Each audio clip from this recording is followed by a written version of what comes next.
20 years after the first alien invasion in 1996, Earth is at peace. Nations have put their differences aside and have founded the ESD, Earth Space Defense. With the pieces they salvaged from fallen ships, they've reverse-engineered alien technology and created an alert system against extraterrestrial threats. The ESD has set up its headquarters in Area 51 and bases on the Moon, Mars, and Saturn's moon Rhea.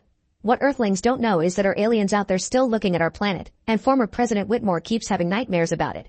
These dreams show him the strange vision of a circular figure with a line that he can't stop drawing.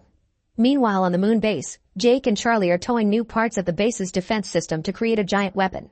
In the process, something mysteriously goes wrong and the tugs can't keep the weapon up. Commander Jang asks the boys to pull back, but Jake ignores orders and uses his ship to push the weapon back up.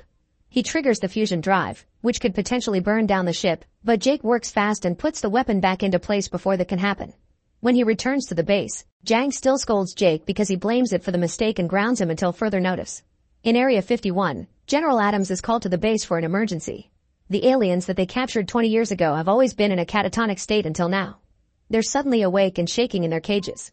Adams wants to discuss this with the ESD director, but he's unreachable. It turns out David is in Africa with Floyd, a government-appointed controller. They meet with warlord Umbutu and his rebel forces, whose headquarters are surrounded by alien bones. They aren't happy to see David, but before things can escalate, Catherine cuts in and assures the warriors David is with her. Apparently Catherine has been working here for a while, studying the psychic connection that Umbutu has with the aliens. Catherine takes David to see the only ship that landed on Earth 20 years ago. The locals had fought the aliens that came out of the ship for 10 years, and Umbutu explains that the ship lights turned on by themselves 2 days ago. They also discover a giant hole in the ground, revealing the aliens had been trying to drill into the planet's core and stopped when they blew up the mothership during the First War. The group enters the ship and discovers the computer is sending a signal that David recognizes as a distress call that someone already answered.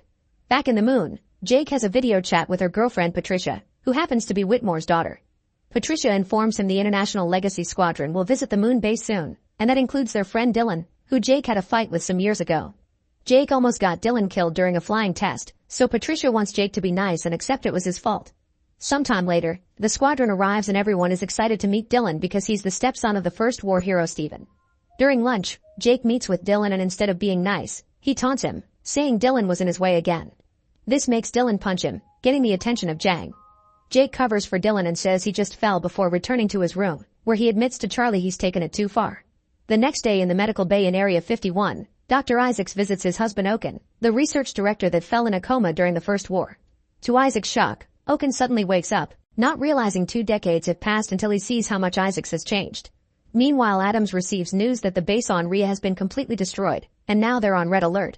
In Africa, David finally gets informed of the emergency, but Catherine is still obsessed with analyzing the circle drawings that are all over the place. Umbutu takes them to his office and shows him all the drawings he made based on the visions he's been having since the ship woke up. The circle looks more like some kind of contraption, and Umbutu has managed to decipher some of the aliens' language as well. On the moon, everyone starts panicking when they notice a whirl forming in the atmosphere. This turns out to be a wormhole, from which a spherical machine that looks like Umbutu's vision comes out. They send a transmission to President Lanford and David, who realizes this sphere is a spaceship. Lanford thinks they should attack first, but David points out this isn't the same kind of ship from the last invasion. It could come from a different alien race with different intentions. Lanford lets the ESD Council vote and attacking first wins. Jang activates the base's giant weapon and easily knocks the sphere down. David wants them to retrieve it to study it, and Lanford agrees to send a team of scientists, but David must return to DC for political reasons, which leaves David furious. Lanford makes a public announcement that they defended Earth from a second attack. Whitmore sees it on TV and gets nervous because he can tell they aren't the same aliens, so he thinks he should warn everyone. Patricia thinks he needs to calm down and trust the new president. Whitmore accepts to go to bed, but when Patricia checks on him later, she finds him gone. Meanwhile Jake understands David's frustration and wants to help. He goes behind Jiang's back and steals a shuttle that he flies to Africa, where he picks up David, Floyd, Umbutu, and Catherine. After a bumpy ride through the old mothership's debris field, they find a sphere, and Jake and David get ready to retrieve it. On Earth, the U.S. is throwing a celebration to commemorate the anniversary of the First War victory. Whitmore interrupts Lanford's speech to try to warn everyone, but at that moment, his head starts hurting and he collapses. In the hospital room, Oken is drawing formulas on the walls when he suddenly suffers the same pain, and Umbutu closely follows.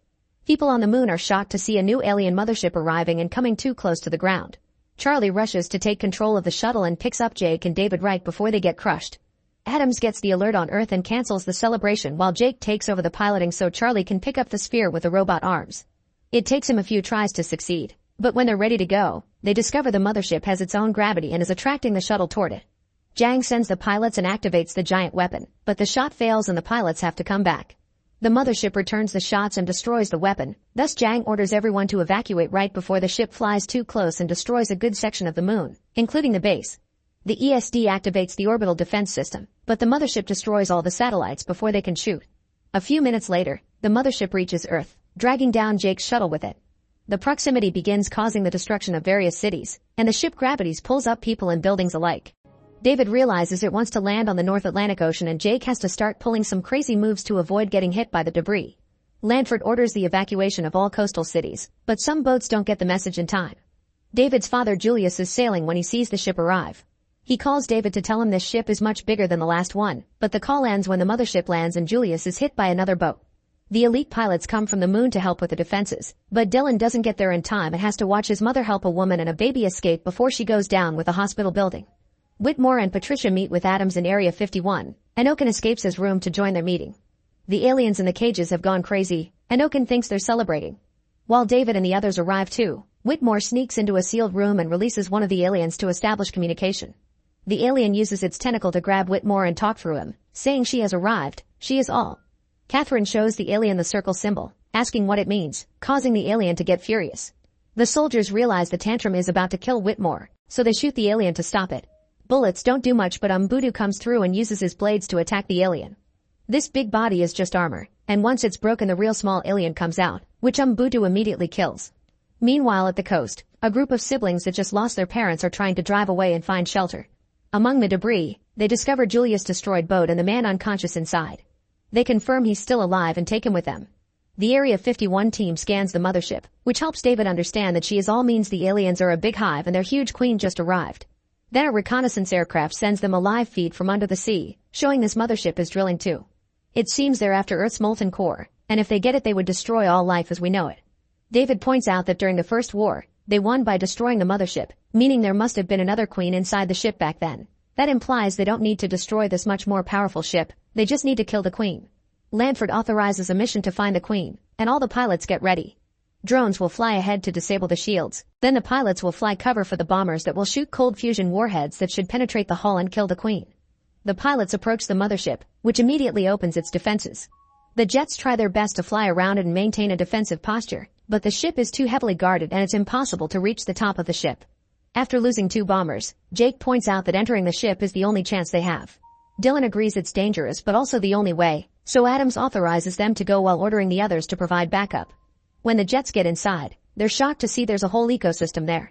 At that moment, Whitmore wakes up and tells Patricia the queen knows they're coming. Patricia rushes to Adams to inform him it's a trap, but it's too late. The queen sends a special wave that disables all the jets. The pilots begin falling to their deaths, but they still release the bombs to try to finish the mission. Unfortunately, the explosion doesn't hit the queen because she's surrounded by an energy field.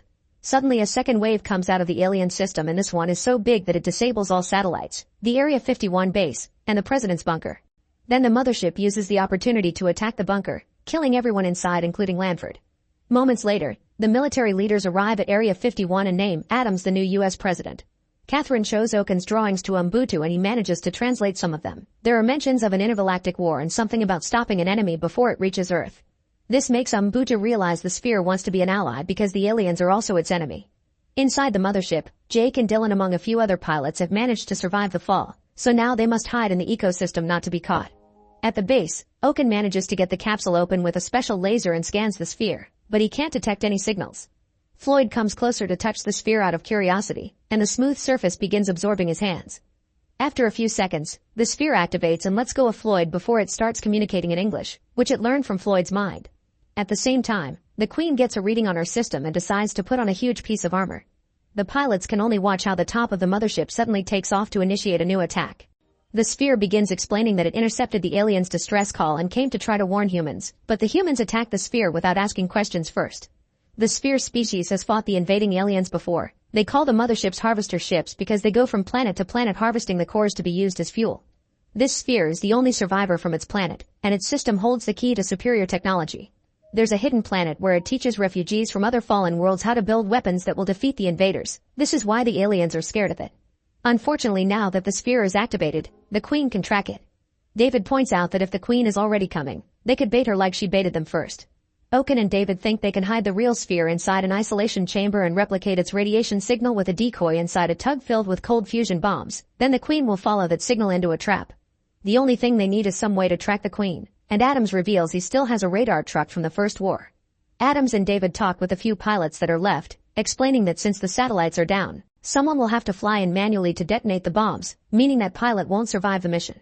Patricia tries to volunteer, but Whitmore cuts in and accepts the mission, ignoring his daughter's disapproval. Meanwhile, Julius wakes up and convinces the siblings to take him to Area 51. However, they're running out of gas and moving at a glacial speed. They stop by a gas station and find a school bus full of kids that were abandoned by the driver, so Julius takes over and with all the kids aboard, he begins driving the bus toward Area 51. Inside the mothership, the pilots find the aliens' hangar. Jake runs ahead to distract the aliens by insulting them and peeing on their floor while his friends steal the jets. The aliens don't take Jake's insults well and open fire, but before they can hit Jake, the pilots take off on the jets and pick Jake up. Immediately the aliens begin chasing after them and closing the doors, so the pilots have to pull some extra moves to avoid getting killed. In the heat of the battle, Jake apologizes to Dylan for almost killing him all those years ago. After a few close calls, the pilots manage to reach the doors and escape right before they close. Everyone at the base gets ready for the attack. Patricia watches her father leave despite her protests and decides to fly along to help him. At that moment, Julius and the kids arrive on the bus at the same time the Queen arrives with her army. As the base and the aliens both open fire to start a new war, David notices the bus and brings it over to his sector for protection. The sphere is put in the isolation chamber and the Queen falls for it, believing Whitmore has the real signal. Patricia flies her jet near her dad's and says goodbye before he faces his sacrifice. As David puts a shield around the alien army to contain the explosion, Whitmore enters the Queen's ship and detonates the bombs. For a moment, the team believes they've won, but for some reason the alien army is still attacking and the base's huge weapon is shot down. As the smoke clears, it's revealed the Queen is still alive because she protected herself with her own energy shield. David gets on the bus with Julius and the kids so they can drive away as the Queen begins chasing them. Every soldier on the ground returns to the base to defend the sphere from the incoming aliens while the pilots attack the Queen, whose shield keeps her safe. The boat crew notices there are only 6 minutes left, and at that moment, Patricia notices that the Queen puts down her shield for a few seconds when she needs to attack. She takes advantage of this and shoots at her weak spot, destroying the shield and leaving her vulnerable. The Queen hits her jet in revenge, and Patricia escapes with a parachute right before crashing. Then the Queen tries going after her, but at that instant Dylan and the others come back and attack the Queen with her own technology. Inside the base, the aliens find the sphere, which is guarded by Oaken and Isaacs, and send a message to her Queen with a location. Dylan and his team lose control of the jets because the Queen uses her hive link to make all her technology fly around her to form a new shield.